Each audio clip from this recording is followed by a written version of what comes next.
Degree చదివినవా? Degree ఎందుకు భోజడీకే పాడతాను degree ఎందుకు తయారు చేసారు మొత్తం ఇక్కడ మన వల్లనే అవుతున్నాం. ఎంటెక్ చదివి నేను సబ్బులు అనుకుంటున్నా, ఎంటెక్ చదివినావు కరెక్ట్. ఒక్క పుస్తకంలో ఒక్క లెసన్ గురించి మాట్లాడలేదు. నేను నిన్నట్లేదు సార్, నా గురించి కూడా చెప్తున్నా. నువ్వు చదివిన చదువుకు ఇప్పుడు నువ్వు చేసే జాబ్కు 1% కూడా సంబంధం లేదా నీకు తెలియదా? కేవలం పిల్లల జాతకానికి ఇప్పుడు మనం చేసే జాబ్ చేసేది 98% ఆఫ్ ద పీపుల్.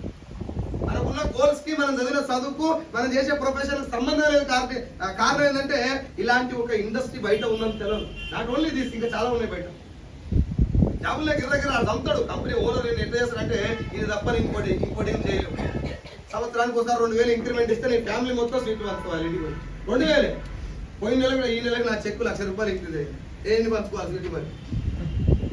ఇలాంటి బిజినెస్ ఉందని మనకు క్లారిటీ తెలవాలంటే ఏదైనా ఒక డైరెక్ట్ గవర్నమెంట్ ఇచ్చినటువంటి ఆ గైడ్ లైన్స్ లేకపోతే ఇట్లాంటి మీటింగ్ వస్తే క్లారిటీ వస్తుంది. ఈ మీటింగ్ మీరు పైసలు ఇచ్చి రాలే, పైసలు ఇచ్చి కూడా మిమ్మల్ని రమ్మల్ని ఫ్రీగా వచ్చి కూర్చున్నారు. ఒక 1 hour 2 hours వినెళ్ళండి, రైట్? సో నేను కొంచెం గవర్నమెంట్ వైపు ఇచ్చినటువంటి గైడ్ లైన్స్ ఆ డేట్లు మీకు ఒకసారి చెప్పిన.